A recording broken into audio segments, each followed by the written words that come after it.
I can see her lying back in her satin dress, in a room where you do what you don't confess.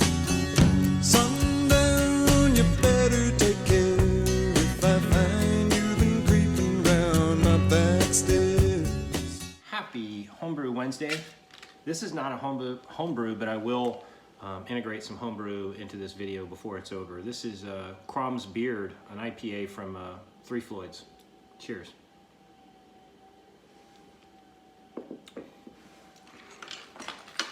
And what a good IPA that is. Oh my God, that's really good.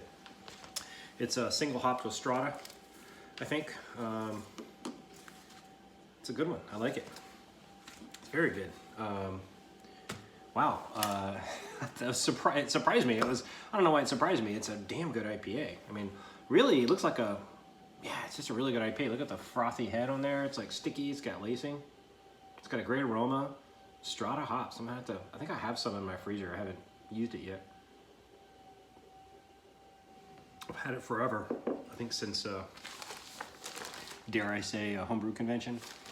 So I forgot to mention in my last update last week that when the pours came down, Mary brought this cool Army-Navy game program from 1937. Look at that, 1937.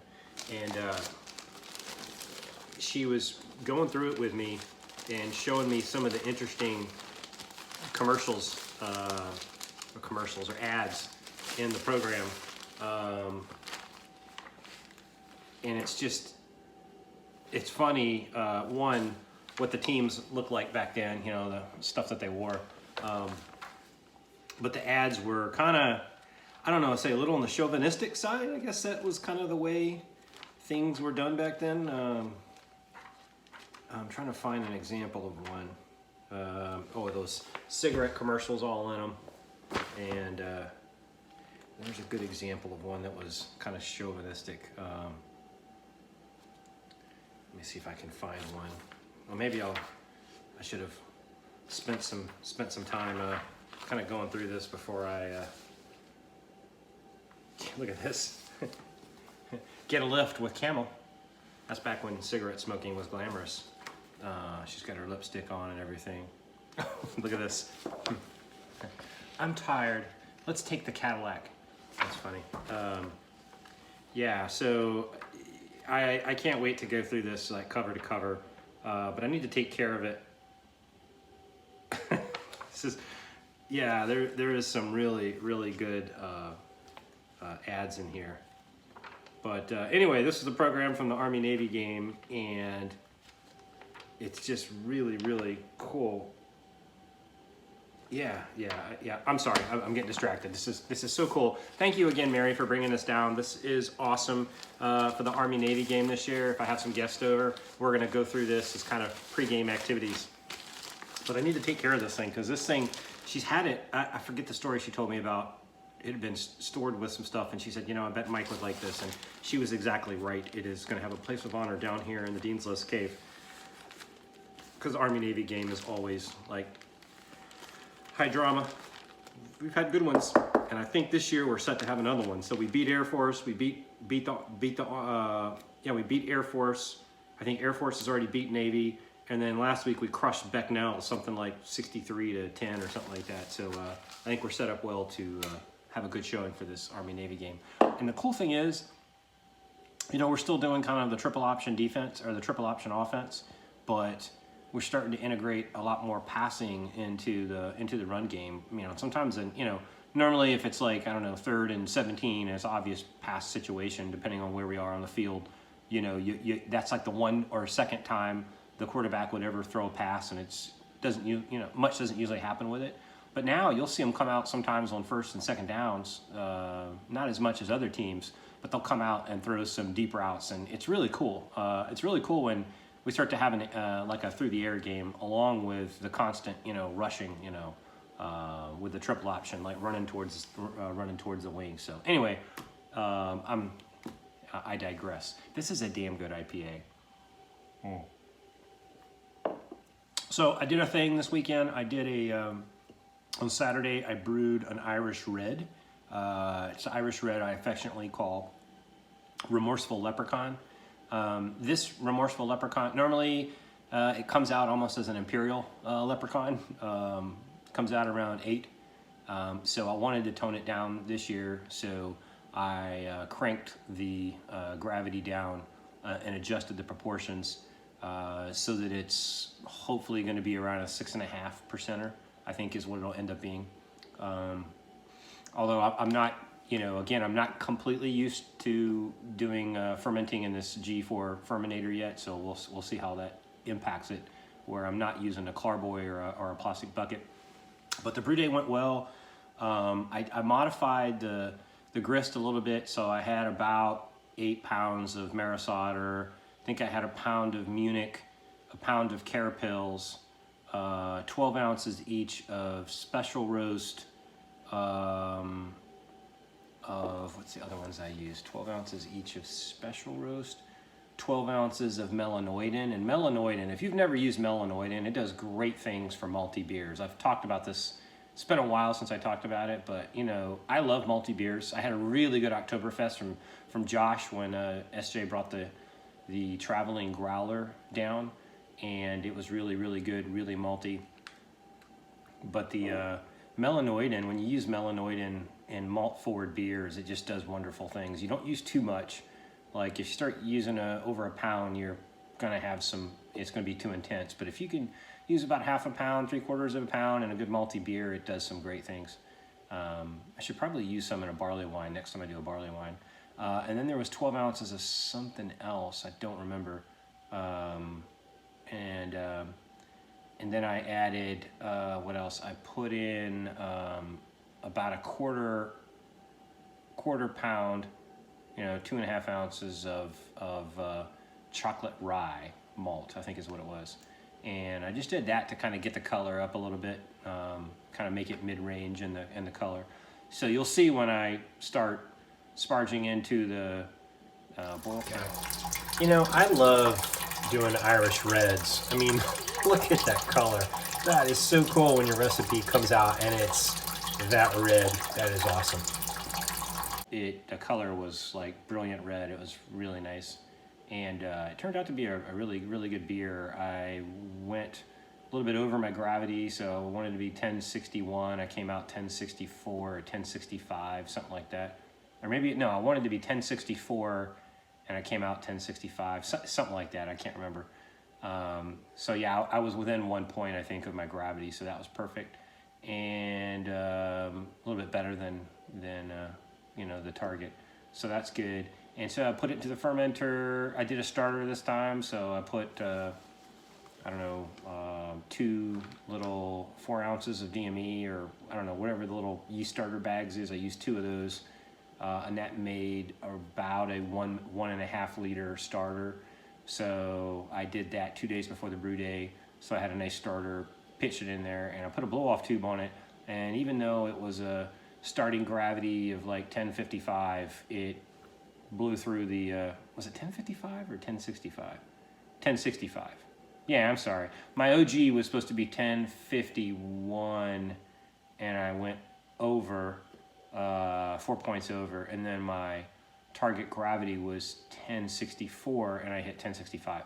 So even though it was less than 1070, usually 1070 is kind of the cutoff where I throw a blow-off tube on. And I kind of think a 1070 is like a 7% beer. Anyway, good thing I put a blow-off tube on it. It definitely needed it. So I'll show that. All that. So it's a brew day. Happy Homebrew Wednesday. It is Saturday, the 13th. I believe it's the 13th of November. I'm going to do Remorseful Leprechaun. A little less gravity than I did last time. So I'm just getting started. So right now I'm washing the plastic buckets. I got to clean out my plate chiller, and yeah, I got a lot to do. So I'll come back through the day, and hopefully I catch a lot of this brew day for Homebrew Wednesday.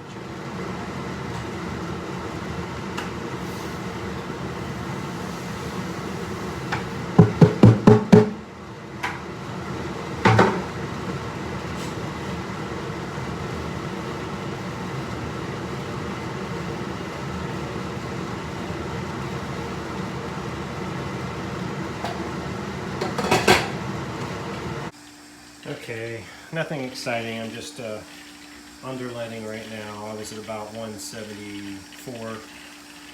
So, you know, I set up come through pump 2 and into the mash tun, and you can see the little grains kind of bristling around as the water comes in from the bottom. And meanwhile, I am busy cleaning out or sanitizing my G4 with the Irish Red.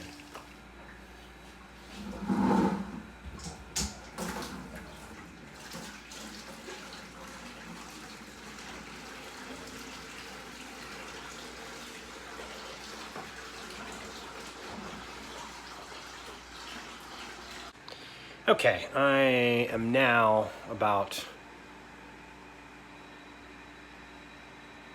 10 minutes into the mash. Everything seems to be going well. So I'm doing the Remorseful Leprechaun. Let me talk about the grain bill. So it's about 8 pounds of Maris-Otter, a pound of Carapils, a pound of Munich, about 13 ounces each of Special Roast and Melanoidin. And then I put in, on this one, about 1/4 ounce of chocolate rye, just to boost up the color a little bit, make it nice deep red. And I like chocolate rye anyway. I think it does good stuff for your beer. So that's that. I'm using White Labs WLP004 Irish Ale. I did make a starter, so I got the starter going on right there. Yeah, you can see right there. And because if this one's going to be around 6.5%, I think, 6.4, 6.5%. And for hops, I'm using 0.4 ounce of Magnum at 60 minutes. All right, let's see what we got. Finished. Man, I did about an hour and 20-minute mash, and it looks like a red. Look at that. Yeah, that's definitely a red. Nice color. Yeah, look at that gorgeous color on that. That is definitely an Irish red. Okay, initial runnings. Yeah, nice and red. That's gonna be a good beer.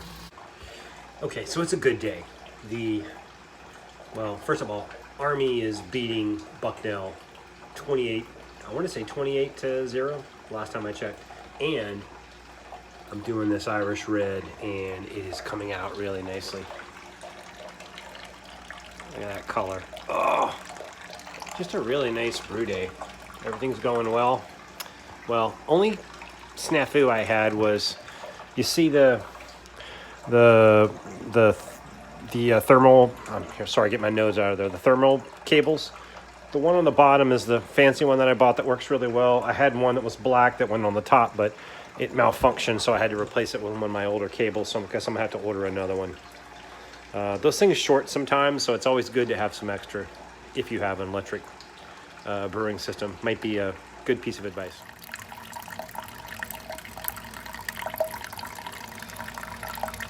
So I always say, nothing like the smell of hops on a brew day.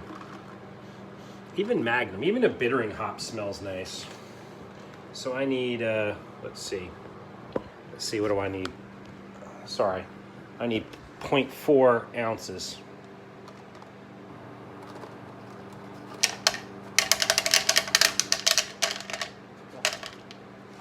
There we go, I have 0.45. Close enough for government work. All right, it's starting to foam up. I am not quite at boil, but that's a little deceiving. I gotta watch it closely. Now see, if SJ was here right now, this would be boiling over, but he's not here, so. I better tend. Okay, so we are collecting the Remorseful Leprechaun. It lives up to its name. Ended up being 1065. I was shooting for a 1064, so I'll take that. And yeah, good brew day. Only thing I messed up on was the hops.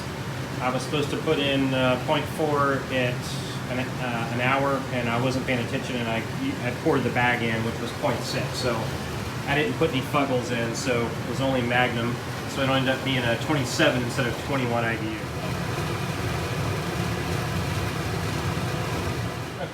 Okay, this is my swash bucket method for the Blickman G4. Let me turn this on. So rather than trying to lose volume by making a new hose that's long enough to go up to the G4, I'll just swash this back and, you know, split it between the two buckets so it's only like a little less than 3 gallons a piece, so it doesn't break my back, and I get the added benefit of aeration. Cheers. All right, there's half the work. Time for the rest of it. Take 2. This is the yeast starter going into, man, I hope I don't screw this up.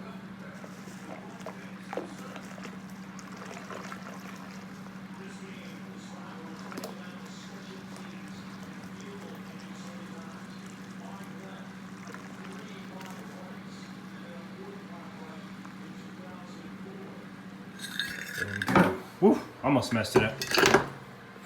Okay. Into the brew day. I got everything cleaned up. And the Irish Red is in the fermenter. Let's see how long it takes to start bubbling. Cheers from the Dean's List. Can't believe this. It was only a 6.5. You know, it's only going to be a 6.5% beer. But good thing I had the blow-off tube. Look at that thing. Wow. Remorseful leprechaun is not remorseful at all, is he? And then what I'd like to do now is kind of cut away. Now that you've seen the footage from the brew day, hopefully. What I'd like to do is cut away and kind of show a sample of the Irish Red. So let me take a pause. Okay, the cool thing about the fermentator here is it's got this, I forget what this valve is called, but essentially what you have is you have a cap here, and it's an empty tube in here, and then this is your valve to open it and close it. So you take this off, and what I've done is I filled it with sanitizer. So that way you can keep this sanitized, so when you're taking your gravity samples, you don't have to worry about, oh, I have to sanitize that. You don't have to worry about contaminating anything. So if you can see in there, I've got it's filled up with sanitizer. So what I'll do is I'll loosen up this clamp, rotate this down, drain it out, turn it back up, and then I'll open it up and I'll put there's a little attachment that I have that lets me do the gravity sample, and then I'll close it back up and put the sanitizer back in. So anyway, just a cool feature on the fermenter that I like. So be right back. Okay, there's the attachment that lets me get the sample, and I can't hold this while I do it, so I will fill it up and then show you what I'm doing. Okay, so it doesn't look like much. Trust me, it's going to be deep red, believe me. It looks all milky right now, but there's a lot of yeast still in suspension, so it's still doing its thing. It hasn't finished yet, so I gotta let it run its course. But anyway, I might not get a gravity sample. I might just, add it as a text note what it ended up being. But yeah, that's it. Okay, I did get the gravity, so it is 10, what is that, 12, 14, we'll call it 10, 16. It's still got some carbonation in it and some fermentation going on, it looks like. So 10, 16, I started out at 1065. Okay, so yeah, so you saw me take the sample and all that. Like I said, it doesn't look like much. You can tell how red it is, and it's looking really light because of all this carbonation in it, I think. But because of the yeast in suspension, but once that stuff drops out, this is going to be like really, really red. The wort sample I took, I'll put a picture of it here.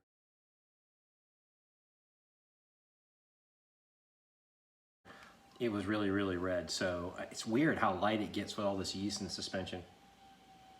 But I tell you what, man.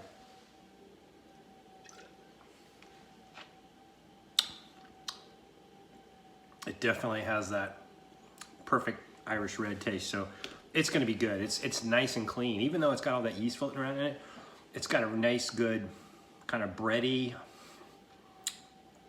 Yeah, and I don't think I put any gold Pilsner in it, but it's got that nice bready, crackery Irish with an Irish, you know, hit to it. It's gonna be a good one. I can tell it's gonna be a good beer. So excited to get this one in the keg. So I suspect probably not until next weekend. Next weekend I'll have this in the keg and ready to sample. But anyway, that's all I got for this week. Have yourself a happy homebrew and have a very, very happy Homebrew Wednesday. Cheers.